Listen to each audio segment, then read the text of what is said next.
walk in and the warmth enticing me. I walk in and the aggression abuses me. I scream but it falls upon deaf ears. The noise must be right because no one can hear her. I walk in and I'm engulfed in an embrace. Eyes filled with love and impatiently waiting to hear about my day. I walk in and my body is met with punches. Eyes cold, face blank, eyes filled with an emotion no one could decipher. I took a bath, submerging my figure into the heat of the water. I took a dip into the ocean that I had sailed for years. Shoulders staying slumped as I waited for the iceberg to come, sinking deeper and further, waiting for its sweet salvation, until I could finally breathe. I squeezed my stress ball hard, fast, thinking of the 8-star students who always passed. My problems remained an enigma. No one knew. I was dead inside and I was waiting for my soul to leave too. I walk in and my problems are homework and a few pet peeves. I didn't mean to bring my family shame. Our definition of home will never be the same.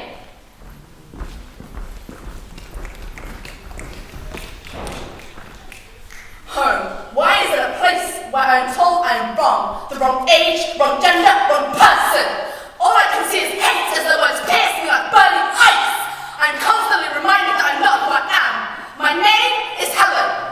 Wrong. I feel pain blossom in my cheek as I learn to agree. My name is James. Simply because my parents think that I'm not the person that I am. Our definition of home will never be the same.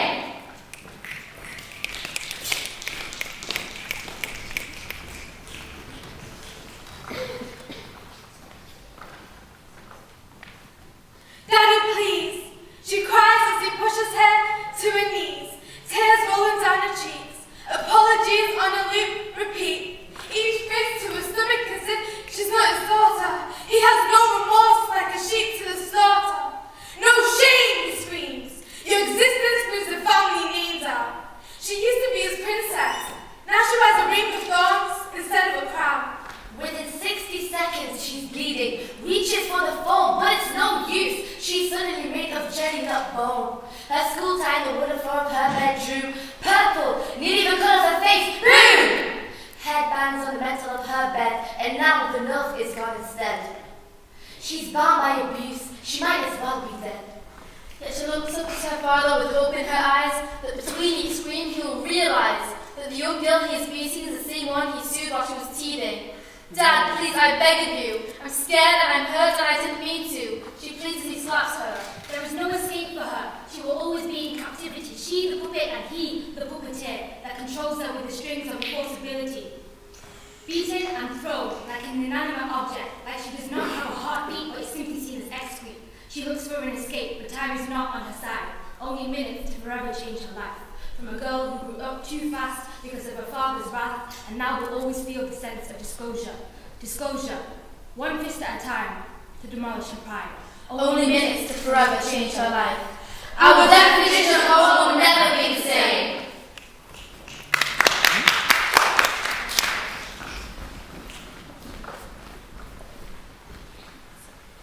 I witnessed the blaze of mortars devouring our houses, the only shield we had.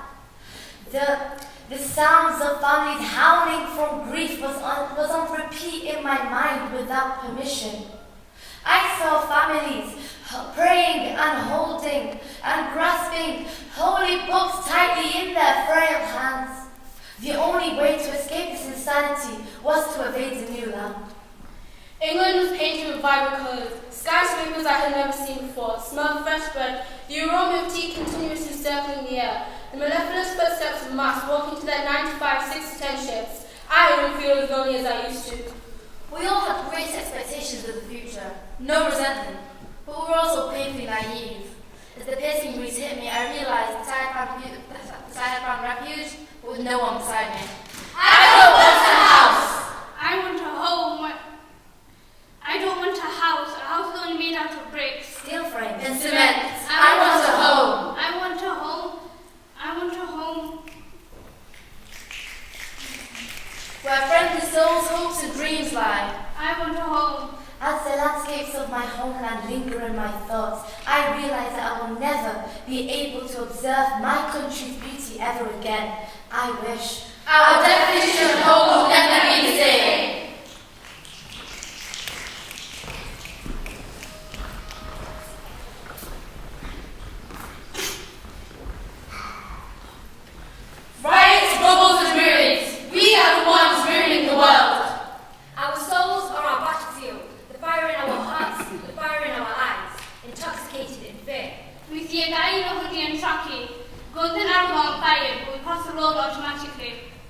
We see a girl in a skimpy crop top and a short skirt. Our mind works fast.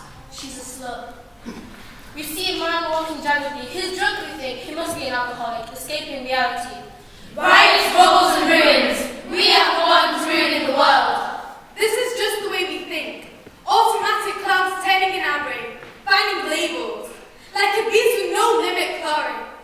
Our words don't only travel through ears, but pay a visit to our hearts and scar them relentlessly. The strongest weapon a human can possess Is their mouth.